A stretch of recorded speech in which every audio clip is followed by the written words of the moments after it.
Thank you. I will quickly talk about myself. So I'm working as Director of Engineering in Malwarebytes. I'm working in the IT industry now for 22 years. And I also had a lot of pain with Node.js 4 years ago. I worked for it for 1 year and I never returned to Node.js again and don't want to. It's too much pain for me. So as a hobby, I do marathon running and long distance running. And if you want to contact me, then the Twitter and my LinkedIn profile. So our talk will be divided in 3 parts. First, we talk about HTTP header that exists now for many years, 8 years. Then we talk in second part about more recent advancement that happened in the last 1 to 3 years. And then in the end, we talk about misuse of modern technologies and some attacks that hackers could perform using them. So quick info on standards. If you're interested to know more about specific feature that we will talk about in this presentation, then you could download its specification. Usually it's RFC, and read it in details. So HTTP headers for security, what they protect for. Usually there are 4 major types of attacks that happen on your website. It could be attack to do some content injection, for example, inject JavaScript or whatever in your pages. It could be attack to downgrade protocol for communication with your website. For example, some hacker could set up HTTP proxy that will downgrade all your HTTPS connections to HTTP. Or it could be man-in-the-middle attacks, attack where, for example, some hacker will install HTTPS proxy on some Wi-Fi network. You could think that you are connecting to your website, but you actually will be connecting to the proxy, and that proxy will be connecting to the website. Everything looks secure. HTTP is used, but a hacker could observe all your web traffic. And also there are some attacks that are about data sniffing. So basically, even in case of encrypted attacks, hackers could extract some pieces of information while you're working with different sites, and then use that for, I know, intelligence gathering or perform some attacks. So first part, we will talk about headers that exist now for very long time. And the first one is the simplest one. It's X content type options, and it has only one value, no sniff. So what problem this addresses? Basically, all browsers are very smart, and by default, they will try to determine content type of your file using its content, not the content type that you specify. So why it's a problem? Imagine that you have a website where user could upload the picture, and then that picture will be shown on some other page. If now a user uploads JavaScript, that's content of that image file, and you don't actually check that's its image, and then you just deliver that image on the web page, then you will have attack because JavaScript could be executed by the browser, because it will determine that it's, for example, not JPEG, it's JavaScript, and it will execute that. So this header says that to browser, please don't try to understand what I'm saying to you. If I'm saying to you that it's JavaScript, it's JavaScript. If it's image, that's it. So this is supported basically by all browsers from almost the beginning of all versions, except Firefox. Firefox is going to support this only in version 51. I think it's the next version that's going to be live. I don't know why, because if you look, Chrome supports this from version 1. Internet Explorer 8.0. 8.0 is something like 97. Oh, sorry, not 97. It's 2007, something like that. The second header is X-frame options, and it also was invented, I think now like 8 years ago. And the reason why this header was created is to stop clickjacking attacks. So basically what was happening that some malicious site owner could create a page where it will load your web page in iframe, and then it will display invisible controls on top of your page. So user could be thinking that it's like clicking controls on your page, but it was actually like clicking or like clicking buttons on control that attacker controlled, and that lead to very different kinds of attacks. So that's why X-frame options was invented, and it has 3 options. One is deny. Basically, it said that this page couldn't be embedded in any iframe, even on this side. Same origin says that this page could be embedded in iframe on the same side, and last option is basically specifies whitelist of websites where you could allow to load this web page. Last option, allow from, is now considered to be deprecated because we will talk about CSP later, and it's just now one of the options and rules that you could specify using CSP. Again, Microsoft was the pioneer of this feature, and then all others supported it, and as you can see, like everybody supports this except Opera Mini. Opera Mini is for mobile devices, but nobody cares about them, so it's okay. Third one is XSS protection. It's very simple. It has only 2 values, 0 and 1. 0 is disable, 1 is enable, and there's also option mode equal block. So what's this about? Again, almost all browsers now support with protection for XSS attacks, and by default they're enabled. But by default it's enabled, but content that's determined to be XSS is just sanitized. So basically it's removed, and not the whole page is blocked. And that's bad because that could be abused by hackers, because sometimes you could trick the browser to do false positive. And for example, if some hacker could inject JavaScript in your page and make look, for example, like original, I know, like jQuery, look at that it's like has excess problem, then browser could like block it. And then, for example, attacker in its JavaScript could replace some of jQuery functionality, and you have like attack. So again, what you could do, you should always specify this header, and there's no good answer. There are 2 answers.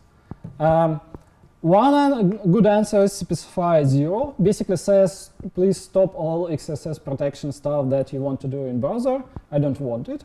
Or another one, you say, yes, please enable, but if you detect that some content you think is doing XSS attack, then please block this page. So if you look at production, you will see that, for example, Facebook uses value of 0, and Twitter uses 1 and with mode block. So the third option, just to have 1, which is default, is the worst option that's possible. I don't know why it's default, but again, that's the story. The fourth one is not like any specific header related to security. It's like very old HTTP headers to specify and work with cookies, but it has some flags that some developers still don't know. So the most important flag is HTTP only. What it says that cookies could be accessed only by HTTP requests. So that stops JavaScript from direct access to the cookies. That like, why it's bad? Again, somebody ejects JavaScript, and now it could read cookies. It's like very bad. The second option, you could specify flag secure. It says that cookies should be sent only over secure protocols. And secure protocols is HTTP 1x with SSL, or HTTP 2, which is by default with SSL only, or Quick protocol from Google, or Speedy protocol that's now deprecated by Google. The third one is more recent advancement, is same size strict. It basically says don't send cookies if request for this resource is not from the same site. There were some attacks related to this. I included an article about that. If you want to read it, you could like find a link in the end. It's like totally different and big discussion on this topic.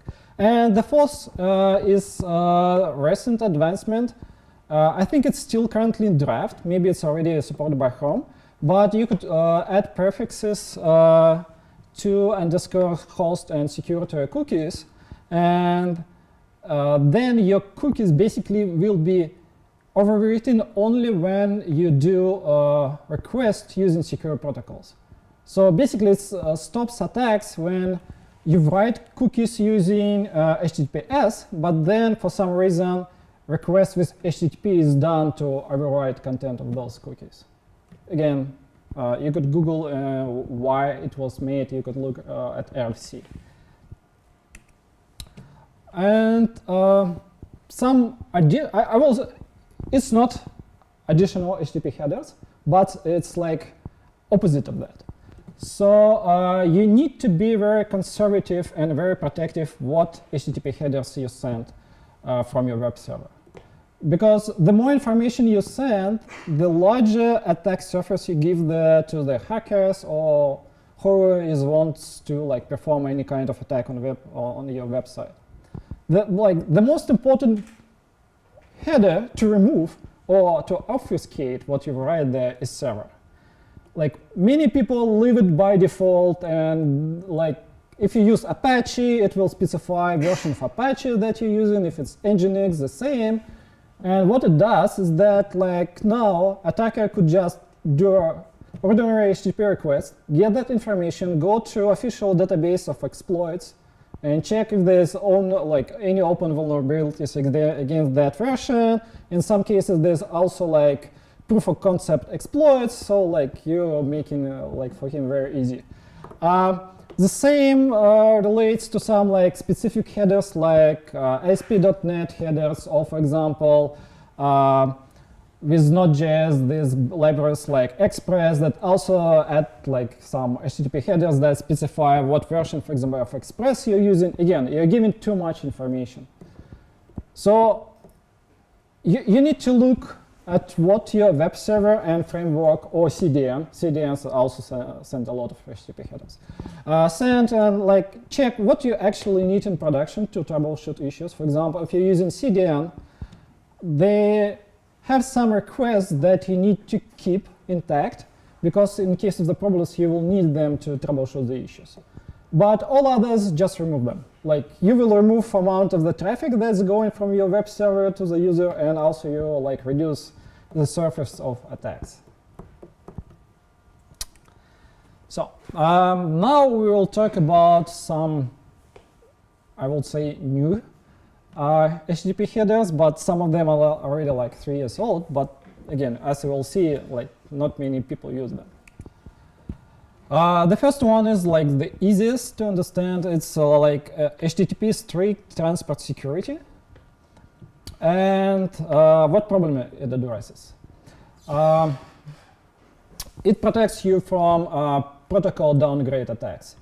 Basically, you could specify that you want to all requests going to your website going forward to be done only over secure protocols. You could also specify not only for this domain, but for this domain and all of its subdomains. And this will be enforced on browser level. It has one big problem. It's TOEFL. So basically, it's trust on first use. What this means is that you're sending this request from your web server, And if it's like brand new user and attacker already has proxy between your web server and the user, he could easily strip this header from communication. If user already visited your website and then connects to your website and there's like attacker between you and website, then everything is okay. Information is like already on the browser side. So how browser will do? After you send that header back, all requests for this domain or this domain and subdomains, if they will be performed using insecure protocol, for example, user just wants like writes HTTP and www.yourwebsite.com, it will be automatically converted to HTTPS protocol on the browser side. There will be no communication to your website. It will be 307 redirect on the browser side. It will be like momentarily. As I said, this is trust and first use header. So in case of first request, attacker could remove this header. To solve this issue, all browsers now ship with preloaded list. So in source code of like Chrome, Safari, Firefox, all Chromium-based browsers, there's a file that has this list of websites that want to communicate always over HTTPS. And you could submit your site to be included there. There's only one restriction. Your domain and all subdomains should be communicated over HTTPS only. So that's like requirement. If you see at the like header specification, you see that all, like include subdomains is just one of the options. If you want to be in preload list, it's mandatory. And when you send this request, you could also specify the age for how long this request will be actionable on browser side. So it's time in seconds. So again, adding to the preload is like very easy. You go to the website. I will have link in the end, and specify information. And after a couple of releases, for example, for Chrome, your site will be included. Like right now, it's a very small list. I think there's something around like 15,000 sites there only. If you do it wrong, you could like break access to your website.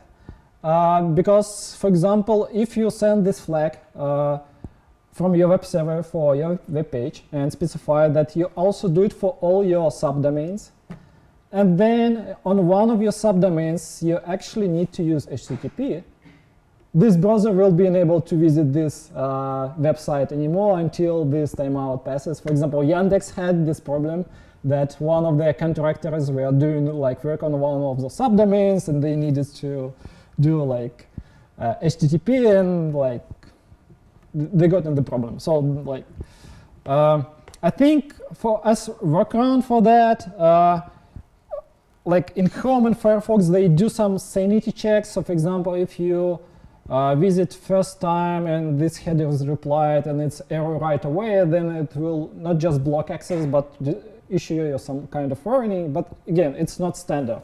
It's like whatever browsers do.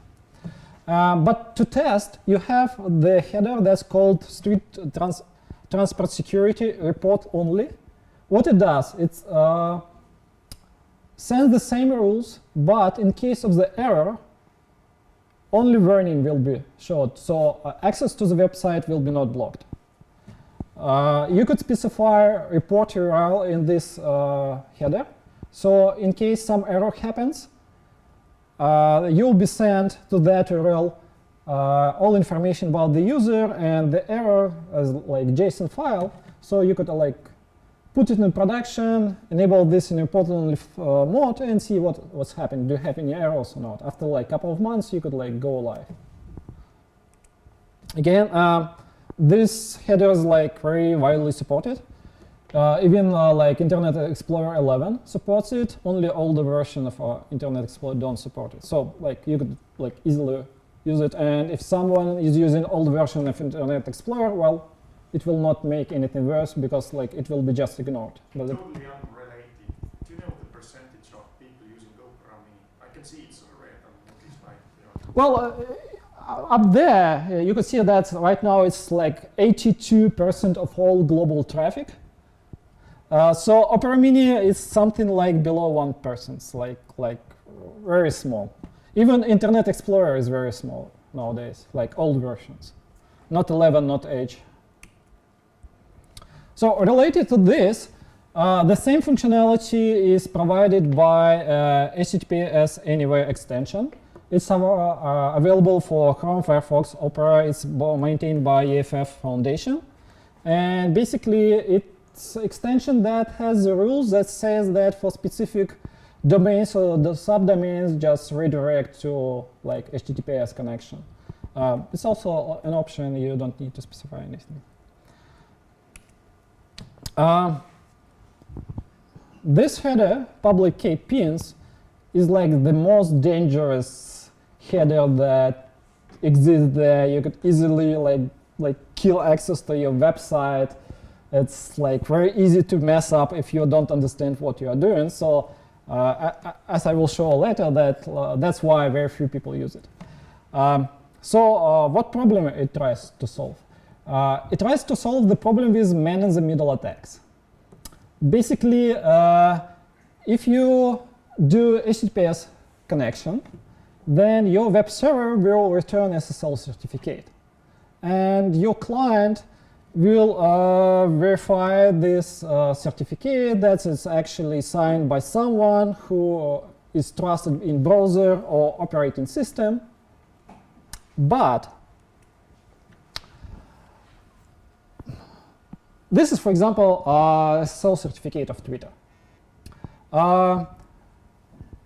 The root certificate authority that signs the whole chain is VeriSign. VeriSign is trusted by Chrome, probably by Windows and macOS. But certificate is given not by VeriSign, by the Symantec. Symantec is giving certificate from VeriSign, and then Symantec gives you a certificate for Twitter. So basically this chain of the trust. So what happens that why we could get man-in-the-middle attack? Because imagine that some national security agency or some country goes to VeriSign and says, hey, for security reasons, we need to issue for us Twitter certificate for Twitter.com. And it will be another certificate for Twitter.com. It will be also signed by top-level authority that everybody trusts, but it will be different certificate. Now with this certificate, they could set up proxy in the middle and easily look at all your traffic, and like they will sign all your requests to this proxy with this certificate. It will be totally valid and trusted. So what this header tries to do, it basically allows you to specify hash of some part of the certificate that will be validated. So if it doesn't match, then the check will fail and the browser will stop access to that site right away. So even if, like, for example, NSA goes to VeriSign, gets certificate for Twitter, it will not work. You could specify not one. You could specify as many as possible hashes. And why is that? At least one hash should be for current certificate. And you could hash value not only of the certificate, for example, given to Twitter.com, but you could also say that, for example, I trust all certificates that are issued by Symantec. I trust that Symantec will not give certificate to my site to anybody else, so I trust Symantec. Any certificate from Symantec is okay. And because those are very good guys, if someone goes and tries to get certificate for your website, they say no, it's not possible. We're already giving certificate to that website. You cannot like give us the proof that you own that website. No. You could also provide hash of CSR. CSR is certificate signing request. Basically, this is a request that you send to Symantec to get your SSL certificate. And Why you want to use hash of that certificate? Because all SSL certificates usually are given maximum for 3 years. So after 3 years, you will need to rotate your certificate. It will be totally different ones, but you could use the same CSR. So why you need to specify more than one value?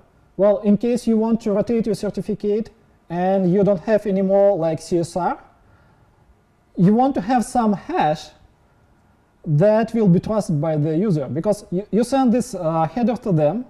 It will be valid there, for example, I know, like for 30 days or for 60 days. And in case you rotate certificate and hash of new certificate is not there, bam, user is not like going to able to access your website anymore. So basically,